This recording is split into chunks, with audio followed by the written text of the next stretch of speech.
Hello guys, welcome to back SP hero channel में आप सबका स्वागत है। वीडियो में आगे बढ़ने से पहले चैनल को सब्सक्राइब करके बेल आइकन को ऑल पे प्रेस करना ना भूलें, क्योंकि हम आपके लिए ऐसे ही मोटिवेशनल स्टोरी लाते रहते हैं। तो दोस्तों, इन 3 प्रकार के भोजन खाने से मनुष्य की आयु कम होती है। इस प्रसंग में एक प्राचीन कथा है। इस कथा के माध्यम से हम आपको बताते हैं कि मनुष्य को किस प्रकार का भोजन खाना चाहिए, भोजन खाने का सही तरीका और सही दिशा कौन सी है, भोजन कब करनी चाहिए तथा भोजन शुरू करने से पहले क्या बोलना चाहिए। दोस्तों, एक बार की बात है, देवर्षि नारद भगवान श्री कृष्ण से मिलने के लिए द्वारिका नगर में पधारते हैं। तब भगवान श्री कृष्ण देवर्षि नारद को देखकर उनका स्वागत करते हुए कहते हैं, आइए देवर्षि, द्वारिका में आपका स्वागत है। आज किस प्रयोजन से आप द्वारिका में पधारे हैं? अवश्य ही कोई महत्वपूर्ण समाचार लेकर आए होंगे। तब देवर्षि कहते हैं, हे प्रभु, आप सब कुछ जानते हैं, फिर भी पूछ रहे हैं तो मैं आज आपके पास मेरी एक शंका का निवारण के लिए आया हूँ। कृपया आप अपने इस भक्त की दुविधा को दूर कीजिए। तब श्री कृष्ण मुस्कुराते हुए कहते हैं, हे देवर्षि, मैं अवश्य जानता हूँ कि आप किस कारण से दुखी हैं और आपके मन की विधा को भी समझता हूँ। इसीलिए आप अपने मन में जो भी शंका है अथवा प्रश्न है, आप निसंकोच होकर पूछिए। मैं आपकी शंका का निवारण अवश्य करूँगा। देवर्षि नारद कहते हैं, हे प्रभु, मेरे मन में आज यह जानने की इच्छा है कि मनुष्य को किस प्रकार का भोजन करना चाहिए। किस प्रकार का भोजन मनुष्य की आयु बढ़ाने लगता है और किस प्रकार का भोजन आयु को कम करने लगता है। हे प्रभु, मनुष्य को भोजन किस दिशा में मुख करके खाना चाहिए, भोजन करने से पूर्व कौन सा मंत्र बोलना चाहिए, कृपया करके आप मुझे इस सभी प्रश्नों के उत्तर दीजिए। तब श्री कृष्ण कहते हैं, हे देवर्षि, आज अपने समस्त जाति के कल्याण के लिए बहुत ही महत्वपूर्ण प्रश्न किए हैं। यह बात सत्य है कि मनुष्य जिस प्रकार का भोजन करता है, उसी के अनुसार उसका स्वभाव, भाग्य और उसका अगला जन्म निर्धारित होता है। हे देवर्षि, इस विषय में एक प्राचीन इतिहास है जो मैं आपको सुनाता हूँ। त्रेता युग में यह कथा महर्षि अगस्त्य ने भगवान श्री राम को सुनाई थी, इसीलिए इस कथा का महत्व बहुत अधिक है। इस प्राचीन कथा के माध्यम से आपको आपके सभी प्रश्नों के उत्तर मिल जाएंगे, इसीलिए आप इस कथा को ध्यान से सुनिएगा और इसका प्रचार करके जो भी इस कथा का श्रवण करता है, इसके समस्त पापों का नाश हो जाता है और उसे सीधा सर्वोत्तम तक दान करने का पुण्य मिल जाता है। देवर्षि कहते हैं, हे प्रभु, मैं इस कथा को अवश्य सुनना चाहूँगा। इस कथा को मैं ध्यानपूर्वक सुनूंगा और इसका प्रचार पृथ्वी लोक पर करूँगा। श्री कृष्ण कहते हैं, प्राचीन काल की बात है। उस समय एक बहुत बड़ा जंगल था। उस जंगल का आकार 100 योजन था, लेकिन उस जंगल में कोई भी पशु और पक्षी नहीं रहते थे। केवल वृक्ष और पेड़ पौधे ही थे। कोई भी पशु उस जंगल की तरफ नहीं जाता था, लेकिन उस जंगल के मध्य भाग में एक 4 कोस लंबी झील थी और केवल उसी झील में हंस, बतख तथा अन्य पशु पक्षी रहा करते थे। एक बार अगस्त्य मुनि उस झील के पास से गुजर रहे थे, तब उनको एक बहुत ही अजीब चीज दिखाई दी। उस झील के पास एक बहुत बड़ा आश्रम था जो बहुत पुराना हो गया था, लेकिन फिर भी अत्यंत सुंदर और पवित्र दिखाई पड़ रहा था। उस आश्रम के कोई भी साधु तथा तपस्वी नहीं रहता था। वह आश्रम पूरी तरह से खाली था। अगस्त्य मुनि एक रात के लिए उस आश्रम में ठहर गए और सुबह उठकर वे उस झील के पास चले गए तो उन्हें रास्ते में एक मुर्दा अर्थात लाश पड़ी हुई मिली, जो शरीर से अत्यंत बलवान और स्वस्थ पुष्ट था, जिसे देखकर मालूम होता था कि वह किसी तरुण पुरुष की लाश है। उस लाश को देखकर अगस्त्य मुनि सोचने लगते हैं कि यह कौन है, इसकी मृत्यु कैसे हो गई तथा वह इस जंगल में आखिर कैसे आया होगा। उसे मरे हुए आदमी के बारे में जानने की अगस्त्य मुनि को जिज्ञासा हुई।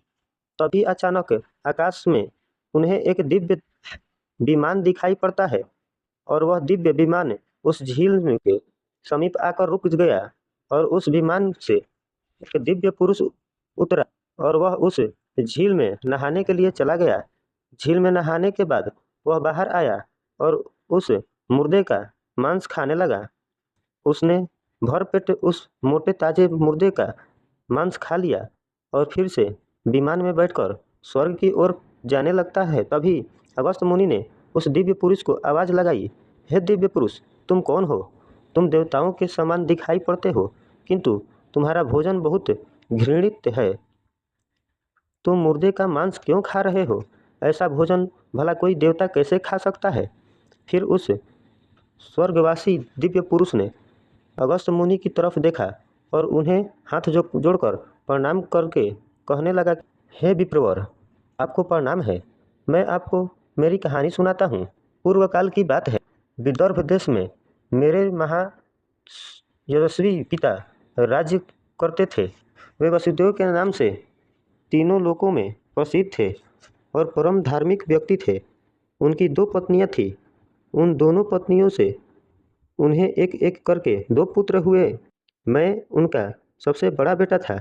लोग मुझे श्वेत के नाम से जानते थे और मेरे छोटे भाई का नाम सूरत था। पिताजी की मृत्यु के बाद मुझे विदर्भ देश का राजा बना दिया गया और मैं वहाँ सावधानी के साथ राज्य चलाने लगा। राज्य करते हुए मुझे कई हजारों सालों बीत गए। फिर एक दिन मुझे वैराग्य हुआ और मैंने राजपाट का त्याग करने का निर्णय लिया और मृत्यु पर्वत तपस्या करने का निश्चय करके मैं जंगल में रहने के लिए चला गया। अपने राज्य को मैंने अपने छोटे भाई सूरत को सौंप दिया और उसे राजा बना दिया। फिर इस झील के पास आकर मैंने कठोर तपस्या करना प्रारंभ किया। 800 साल वर्षों तक मैंने इस जंगल में तपस्या की और उसी के प्रभाव से मुझे ब्रह्मलोक की प्राप्ति हुई।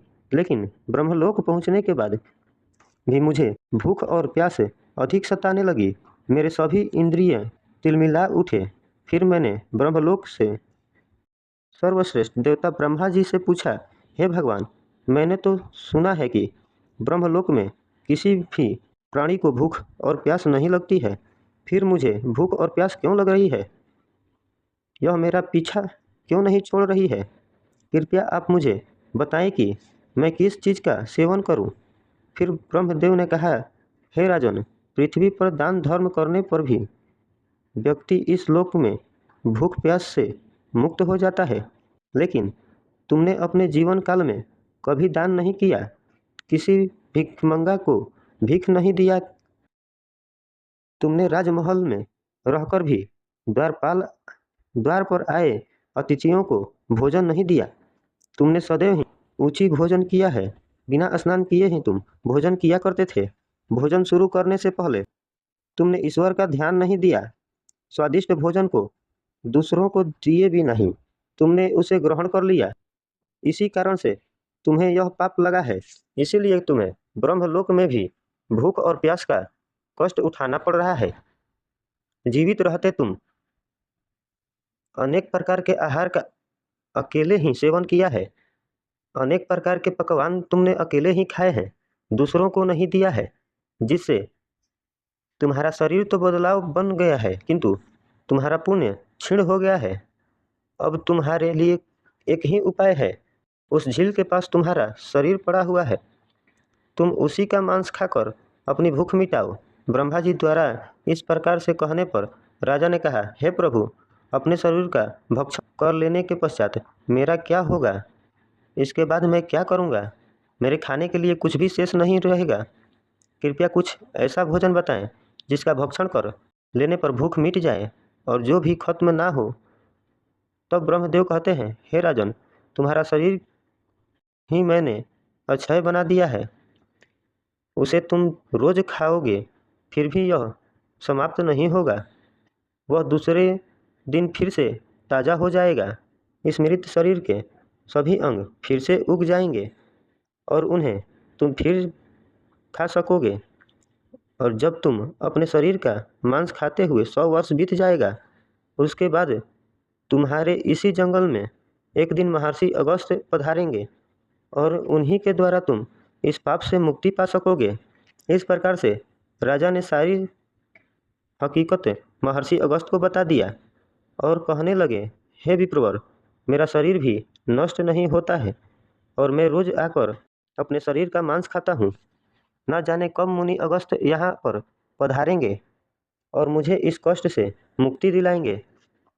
ऐसा सोचते हुए मुझे 100 वर्ष बीत चुके हैं और मैं आज भी उनकी राह देख रहा हूँ। राजा श्वेत का इस प्रकार से कथन सुनकर महर्षि अगस्त बोले, अच्छा, तो तुम्हारे सौभाग्य से मैं यहाँ पर आया हूँ। मैं ही मुनि अगस्त हूँ और बोलो, मैं तुम्हारी किस प्रकार से सहायता कर सकता हूँ। तब राजा अत्यंत प्रसन्न हुए और जमीन पर लेटकर महर्षि अगस्त के चरणों को वंदन करने लगे। राजा श्वेत बोले, हे मुनि, कृपया आप मुझे इस घृणित आहार से मुक्त कीजिए तथा जिस पाप के कारण मुझे यह प्राप्त हुआ है उस पाप से भी मुझे मुक्त कीजिए, जिससे मुझे अक्षय लोक की प्राप्ति हो सके। हे ऋषि, मैं आपको यह दिव्य आभूषण भेंट करता हूँ। कृपया आप मुझ पर कृपया करें। राजा की दुख भरी बातें सुनकर मुनि को उन पर दया आ गई। जैसे ही राजा ने वह दिव्य आभूषण महर्षि अगस्त को हाथों पर रखा, उसी समय उनका मृत शरीर अदृश्य हो गया और वे उस पाप से मुक्त हो गए। और फिर महर्षि अगस्त ने आज्ञा लेकर वे उस दिव्य विमान में बैठकर ब्रह्मलोक की ओर चले गए। इस प्रकार से इस राजा श्वेत को दान न देने के पाप से मुक्ति मिली। भगवान श्री कृष्ण कहते हैं, हे देवर्षि, इस प्रकार से उच्च भोजन करने के कारण ही विदर्भ देश के महाराज को ब्रह्मलोक में रहने पर भी तृप्ति नहीं मिली और उन्हें पृथ्वी लोक पर आकर स्वयं का ही मांस खाना पड़ा। हे महर्षि, हे देवऋषि, अब मैं तुम्हें भोजन के नियम बताता हूँ। आप इसे ध्यान से सुनिए। भोजन शुरू करने से पहले थोड़ा सा अन्न भूमि पर रखना चाहिए ताकि देवता, पशु, पक्षी, संदर्भ सदैव तथा प्रेत, पिशाच जो अपने कर्म बंधन से बंधे हुए हैं उन सभी को अन्न की प्राप्ति हो। यदि भोजन करते समय कोई अतिथि आ जाए तो उसका स्वागत करें और उसे आसन देकर प्रणाम करें, उसका सत्कार करें, फिर उसे श्रद्धापूर्वक भोजन कर विदा करें, क्योंकि जिसके घर में अतिथि निराश होकर लौट जाता है उसे वह अपने पाप देकर उसे शुभ कर्मों को ले जाता है। श्री कृष्ण कहते हैं, मनुष्य को पिता के घर में रहने वाली विवाहित कन्या, दुखिया और गर्भधारण की हुई स्त्री तथा वृद्ध को भोजन कराने के बाद ही भोजन करना चाहिए। इन सभी को भोजन कराए बिना जो स्वयं भोजन ग्रहण करता है उसका भोजन पापम बन जाता है। ऐसा व्यक्ति नरक में ही जाता है। जो स्नान किए बिना ही भोजन करता है उसका भोजन मल भक्षण के समान हो जाता है। जो बालक एक वृद्ध आदि के हिस्से का भोजन करता है उसका भोजन विषणा के समान हो जाता है और जो बिना दान किए ही भोजन ग्रहण करता है उसका भोजन विष के समान बन जाता है।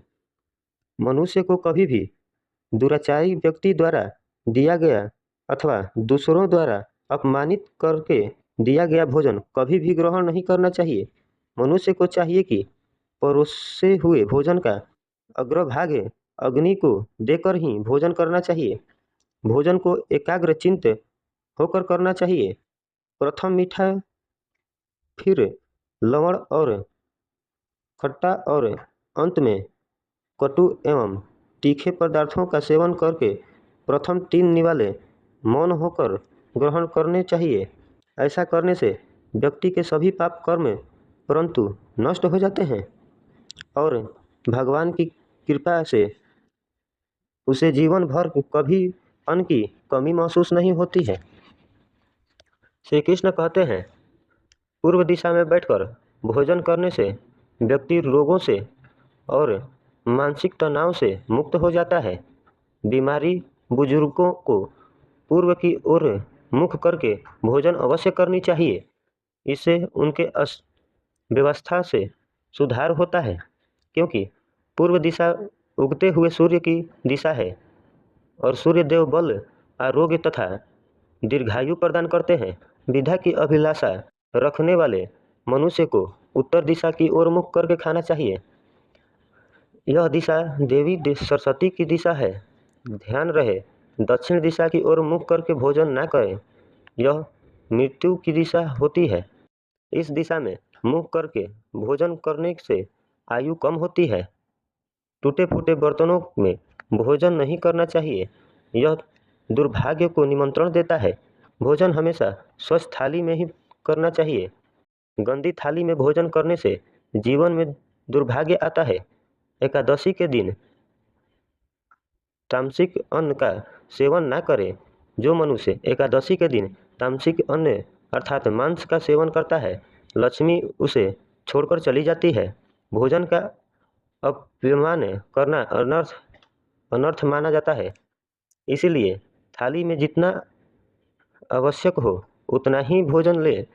अगर कोई व्यक्ति साथ में भोजन कर रहा हो तो उसका भोजन समाप्त होने तक उठकर नहीं जाना चाहिए, इससे पितृदेव नाराज हो जाते हैं। भोजन के बाद थाली में हाथ धोना अनुचित माना गया है। थाली में हाथ धोने से अन्न का अपमान होता है। भोजन के बाद थाली में हाथ धोने वाले लोग नीच योनि के जन्म लेते हैं।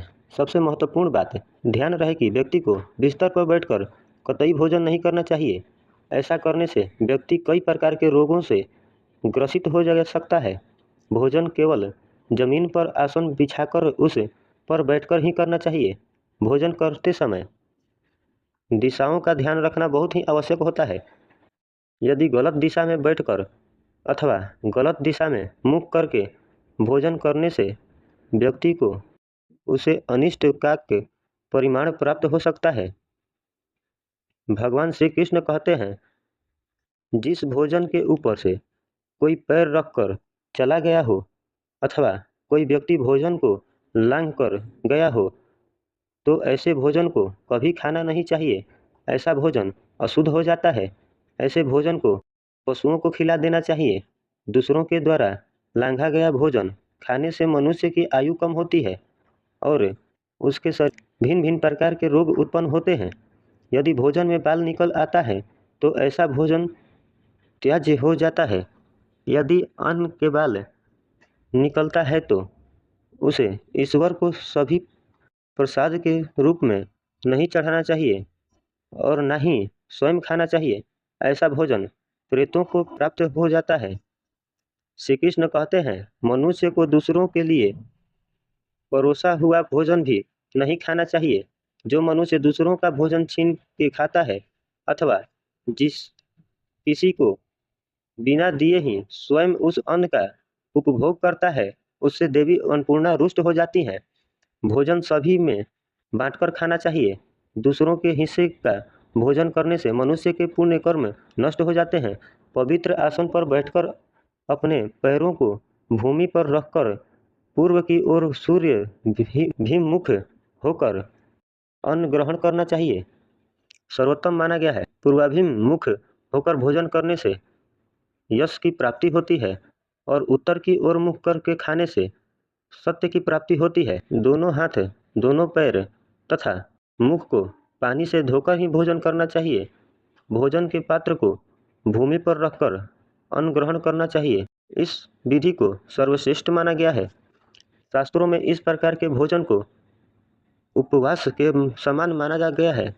मनुष्य को क्रोध की अवस्था में भोजन करने से भोजन का अपमान होता है और कई व्याधि उत्पन्न होते हैं। यदि चित्त कहीं और हो तब भी भोजन नहीं करना चाहिए और गुस्से से भरे मन से भी भोजन नहीं करना चाहिए। इन सब कारणों को अशुभ माना जाता है। जो जूते पहनकर भोजन करता है, इस प्रकार के भोजन को आसुरी भोजन कहा गया है।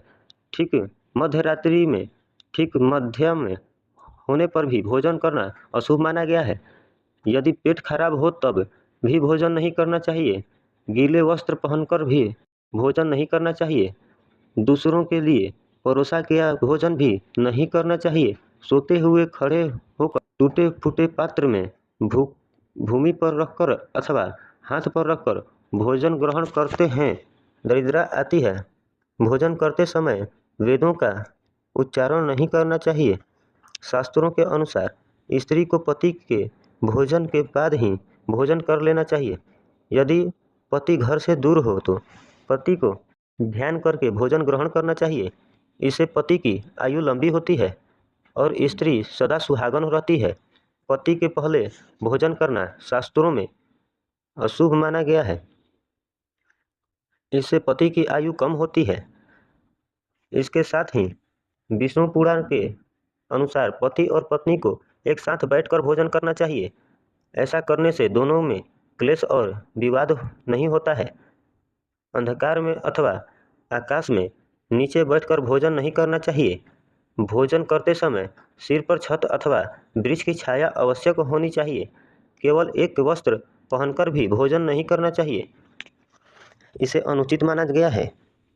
अथवा नग्न अवस्था में भोजन ग्रहण करना अशुभ होता है। इसे जीवन में दुर्भाग्य आते हैं।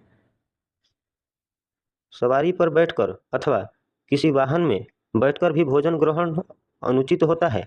साथ ही शैया पर बैठकर भोजन करने से व्यक्ति की आयु कम होती है। हंसते हुए अथवा रोते हुए भोजन करना अनिष्ट कारण होता है। इससे गले में अन्न फंसकर प्राण जाने का भी खतरा बना रहता है। दोस्तों इस प्रकार से भगवान श्री कृष्ण ने देव ऋषि नारद को भोजन करने का महत्व बताया है। आपको यह कथा कैसी लगी कमेंट बॉक्स में अवश्य बताएं। और अभी तक हमारे यूट्यूब चैनल को सब्सक्राइब नहीं किए हैं तो कृपया करके सब्सक्राइब करके बेल आइकन को ऑल पे कर दें, ताकि अगली बार जब हम वीडियो लेकर आएँ तो नोटिफिकेशन सबसे पहले आपके पास पहुँचे। इस वीडियो को पूरा देखने के लिए